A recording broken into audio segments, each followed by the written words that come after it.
everybody. Welcome to Market Overtime. I'm Sam Vadas. The stock market and the AI rally have been front and center all year, but not everyone is convinced the foundation is solid.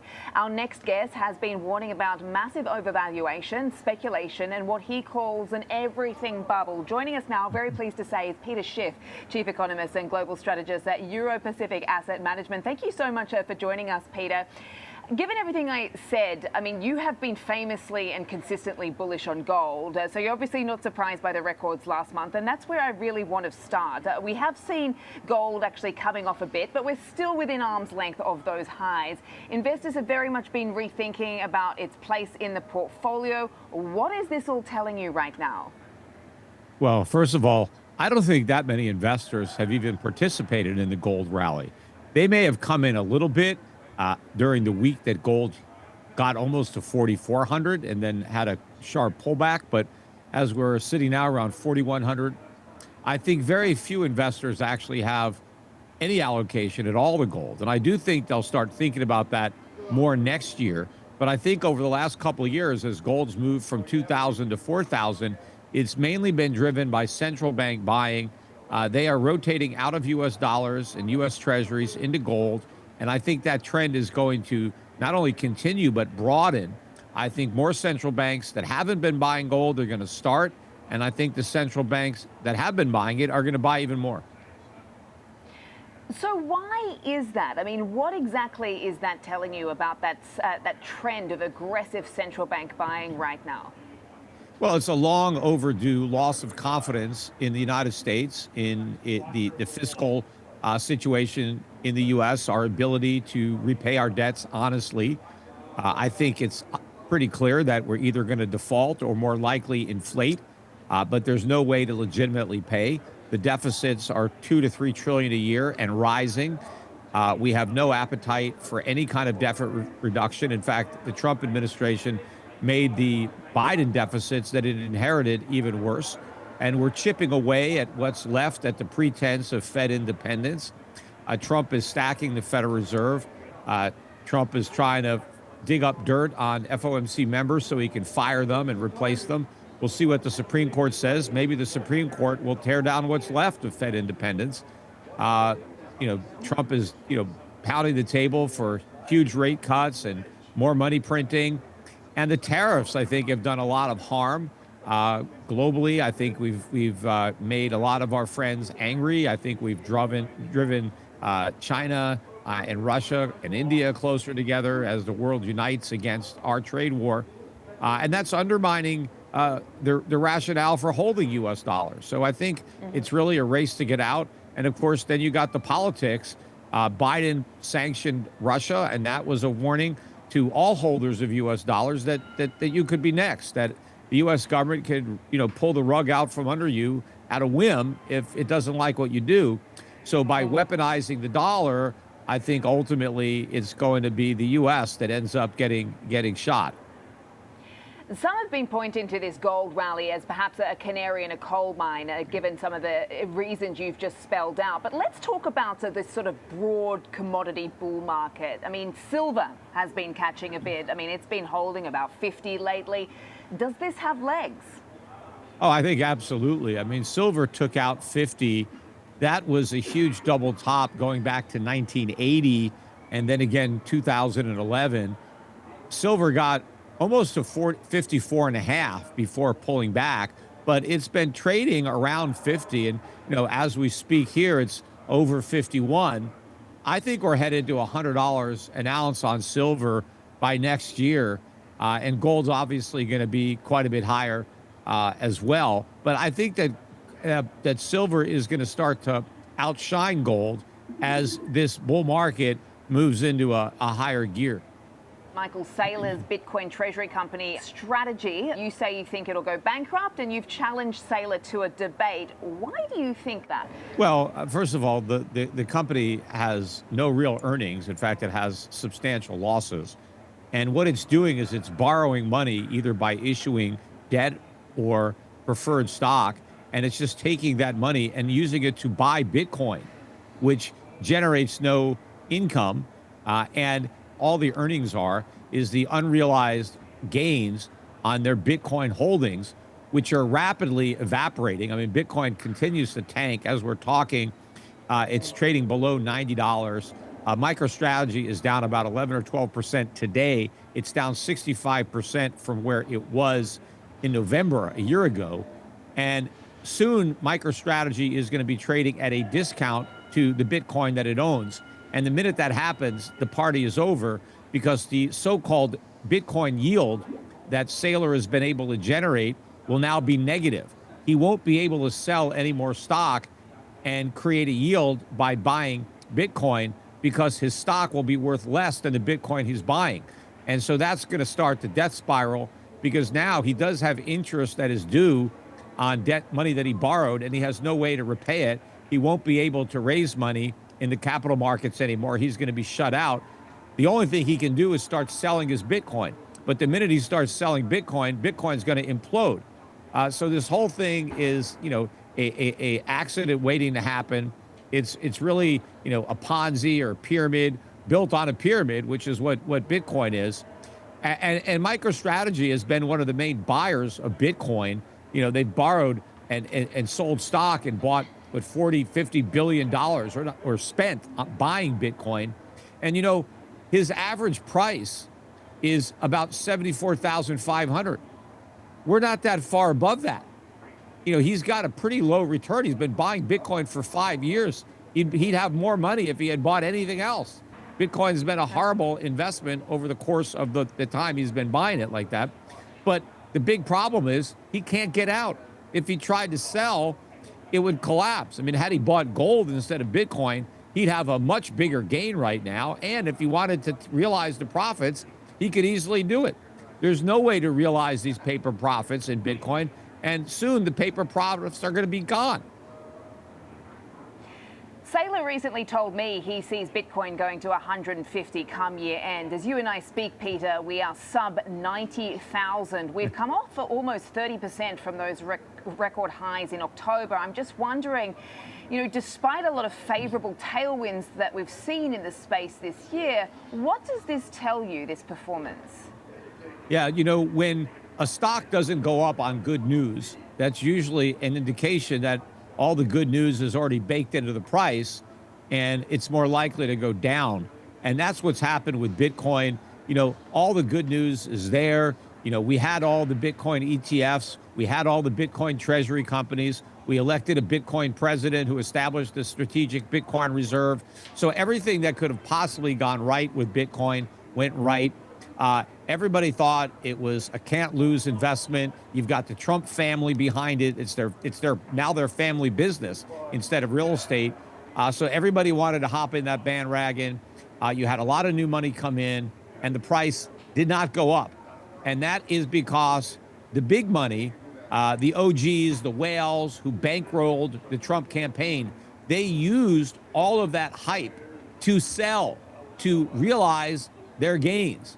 So the big money was getting out and the suckers were getting in. We've distributed Bitcoin from strong hands to weak hands and leveraged hands. In fact, there's a lot of leverage now in Bitcoin.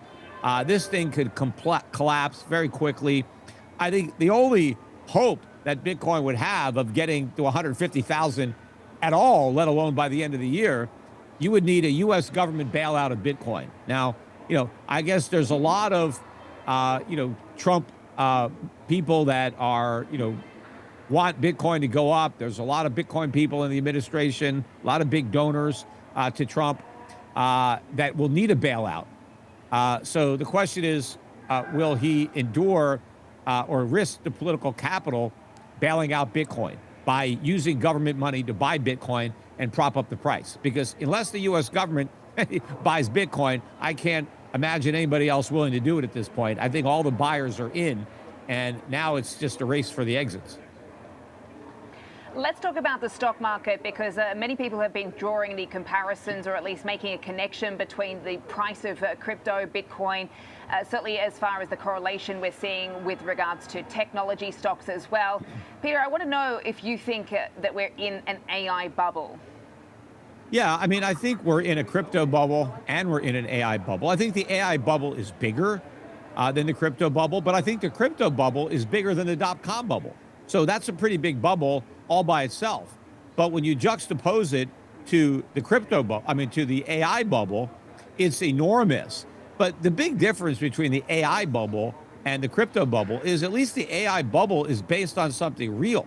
I think AI is a disruptive technology that is probably going to be much more important than the internet was, and maybe it's going to be the most important development we've ever had as human society. I see tremendous potential to increase the productivity of humans and make our lives better because we won't have to work as much. Maybe we won't have to work at all at some point. We'll have artificial intelligence, and also in the form of robots, and they can do the mental work, they can do the physical work, and that could free us up for leisure and more enjoyment. But a lot of this is going to take time to build out. In the meantime, I do think there's a bubble in a lot of these stocks. I think there's going to be a big blow up. I don't think we can finance the rate of investment that we have right now. I think there's a lot of problems. People are looking at all the money being invested in data centers. Where's that money coming from? What are we not funding to make this possible? So I do think that you're going to see a big shakeout in these stocks. But just like with the dot-com bubble, the internet was real. Amazon, came out of that. A few other companies survived, but the majority of them went bankrupt, the vast majority. And I think a lot of the AI, hyperscalers, wherever, I think there's going to be a big problem here. Investors are going to lose money in the short run. But, the AI bubble, at least, and the dot-com bubble were built on something real. There really was an internet that has changed our lives and changed them for the better. And AI will probably be, an even, a bigger, more substantive long-run change for our lives. Bitcoin, however, is nothing. Crypto, by and large, is a complete fraud. There's no real value at all. It's pure bubble. Nothing is going to survive. Pretty much all of these cryptocurrencies are going to zero or close enough to it that it's not going to matter to the people who own them now, whether they go all the way to zero or there's still a few pennies there and people are, trading them. But the whole thing is going to collapse. There might be, maybe stable coins will have some use. I think, ironically, the what works best would be tokenized gold, right? If you take gold and you make a token backed by gold, that makes sense to me. Because, that's like the old currencies that were backed by gold. Now you can have a cryptocurrency backed by gold. It's a lot better than one backed by the dollar, which is just going to keep falling. Gold, retains its value, but you can use it very effectively as a medium of exchange. So to be ironic that the one thing that might come out of blockchain is tokenized gold, right? So instead of, killing gold, Bitcoin would give it a new lease on life, because I think gold would emerge as a better form of payment, as better money than it's ever been, because the internet or blockchain can make gold much more efficient as a medium of exchange. And it's certainly a lot better than Bitcoin. Bitcoin is slow and expensive to use, and it doesn't have any value to store. So that might be the irony of it. But most of this, almost everything in crypto is just going to blow up. All these companies, all these Bitcoin treasury companies, Ethereum treasury companies, they're all going bankrupt. Every single one of them. They have no viable business model. They all exist because of the mania. Just back to the stock market and what you're saying about the AI bubble. We've seen several sort of cautionary headlines recently from some of the Wall Street bankers around, perhaps the market due for a bit of a correction here. The conversation seems to have shifted very much from worries about sort of stretched valuations now to, just exactly how these companies are sort of taking on debt to fund their ambitions. I'm just wondering, with all that in mind, are you surprised that the markets have managed to defy even the seasonal weakness post-summer with record after record recently? Well, nothing surprises me anymore. Look at the gray hairs on my head. I've been around for a while. And, the market's, been going up despite overvaluation. I think it's floating on a sea of liquidity. I think the Fed cutting interest rates and the expectation that the Fed's going to continue to cut rates, that's what's, propping up the market. But I do think that we're going to see a decline in the markets. I think what will eventually put in a bottom will be the Fed going back to quantitative easing. But when it does that to prop up the stock market, it's going to crush the dollar and really send gold on a much more parabolic rise. And so even if we get stocks moving to nominal new highs based on Fed money printing, in real terms, priced in gold, you're going to continue to see new lows for the U.S. stock market. Last time you came on the Schwab Network, Pete, was back in April when we were arguably at peak pessimism over the tariffs. You gave a bearish outlook, but of course you're not really known for being particularly bullish on the economy. Has any of that view changed now?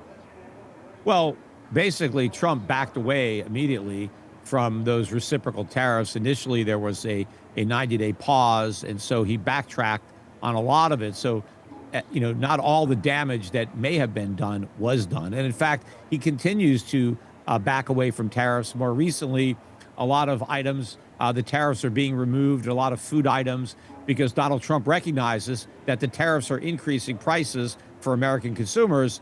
And so he's now removing the tariffs, without acknowledging that they were a mistake. But I do think that the tariffs have damaged the economy, but not nearly as much as they would have had Trump continued on, the direction that he was in on Liberation Day. And we'll see what happens with the Supreme Court. And if they strike down the tariffs, they are unconstitutional. And that would be a good thing. And I think Trump will use it as a scapegoat. He's going to blame the recession that ensues on the elimination of the tariffs, when the elimination of the tariffs may make the recession not quite as bad as it otherwise would be. But he's going to be able to blame it on the Supreme Court. He can blame it on the Fed, saying too late, Powell waited too long to cut rates. But if you look at where the price of gold is now compared to where it was when we spoke last, that really tells you what's going on. Gold is rising because the U.S. economy is not in good shape. Gold is a canary in the economic coal mine. Gold would not be doing this if we had a good monetary and fiscal policy. If we really had a strong economy, gold would be a lot weaker than it is right now. Right, we got a real good sense of how people feel from the recent elections just a couple of weeks ago, obviously, and one of the major themes that came out of that was affordability. There's this very nuanced debate going on at the Fed right now on both sides of the dual mandate. I mean, officials are emphasizing the job side of the equation, but you have consistently argued that inflation is significant and it's a worsening problem. So can the Fed fix that alone? Well, the Fed is the source of the inflation. So sure, the Fed could do something about it, but it doesn't want to, because in order to really stop the inflation, we need much higher interest rates than the rates we have right now. And the Fed has to shrink its balance sheet faster. Instead, the Fed is cutting rates and has announced that it's going to discontinue quantitative tightening. So the Fed is pursuing a highly inflationary policy. So, we're going to get more inflation. And of course, it's not just the Fed, it's the Fed working in tandem with the government, because the government is running these huge deficits, which the Fed is monetizing. And so all of this is stimulating demand without stimulating supply. We're creating all kinds of demand for goods, but we're not producing the goods. And so the prices have no place to go but up.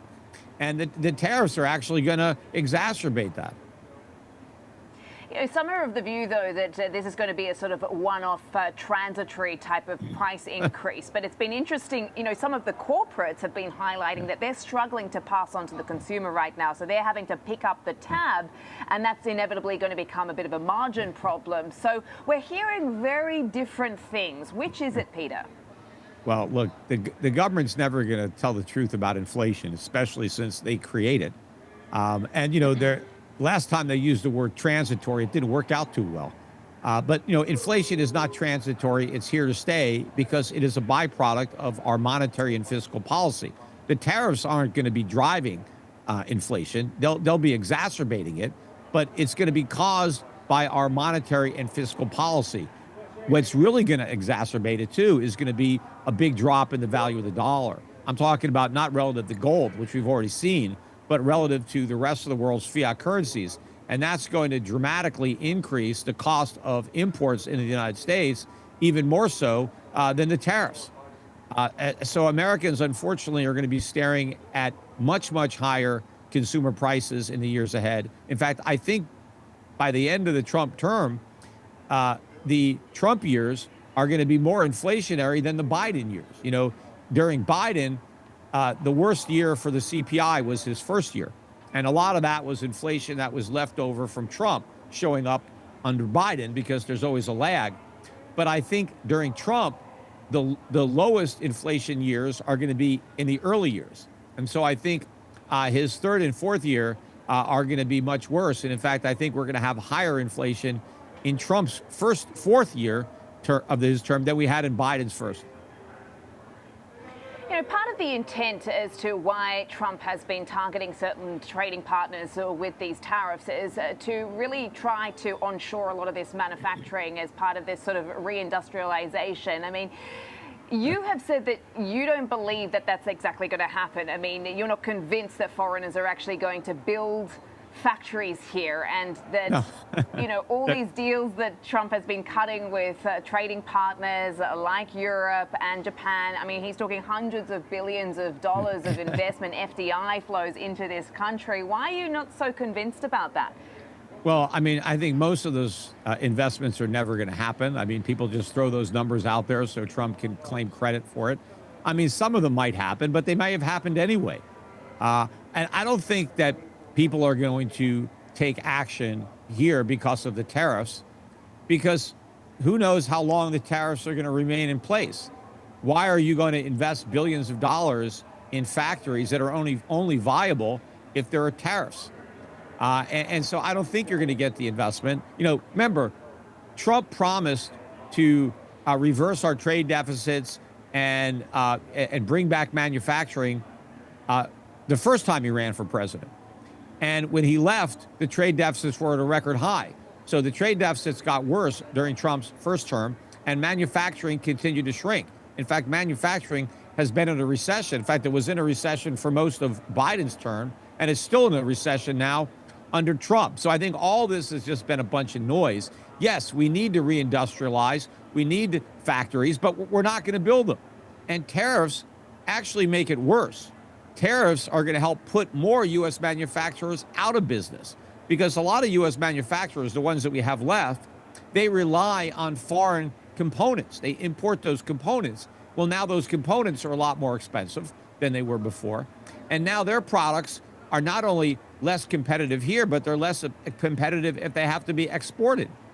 So I think that you'll only have some companies that will benefit from the tariffs, but other companies will suffer. And the net result will be a loss even in manufacturing. So I think that the downtrend is going to continue despite these tariffs.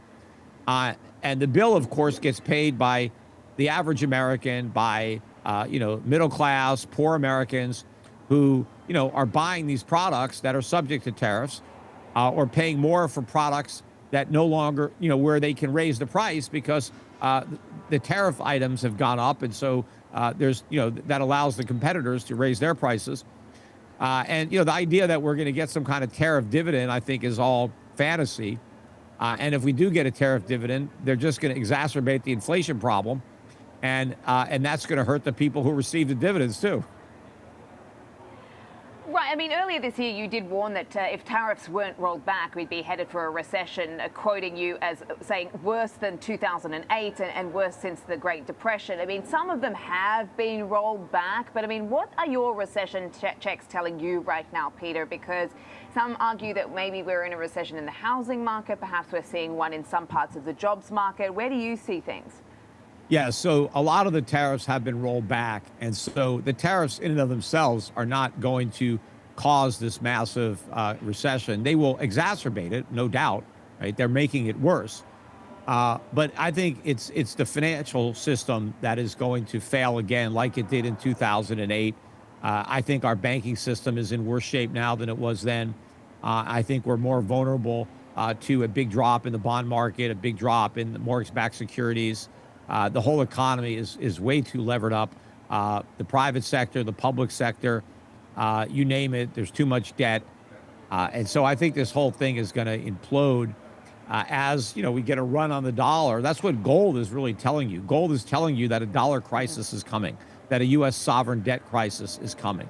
One of the reasons that the Trump administration wants the Fed to cut rates is it wants long-term rates to go down. It wants mortgage rates to go down, but they're actually going to go up, and they are going up. The rate cuts have not benefited the long end of the market at all. And in fact, if the Fed continues to cut rates, you're going to continue to get a steepening of the yield curve, and long-term rates are going to rise until they eventually explode when we have a complete, run on the Treasury market. But what does that tell you about the world's sort of primary reserve currency? I mean, what does that also tell you about this whole debate around U.S. exceptionalism? And I mean, this sort of came into question at the start of the year. We saw markets like Europe and China outperforming the U.S. But still, when you talk to overseas investors, they still very much remain bullish and overweight U.S. So what replaces that, Peter?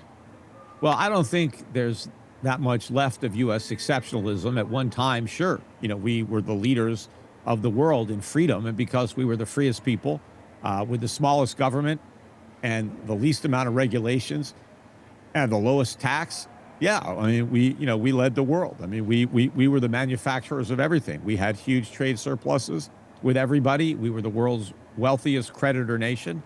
But America is the mirror image of what it used to be. We just have a reputation still that is no longer really deserved.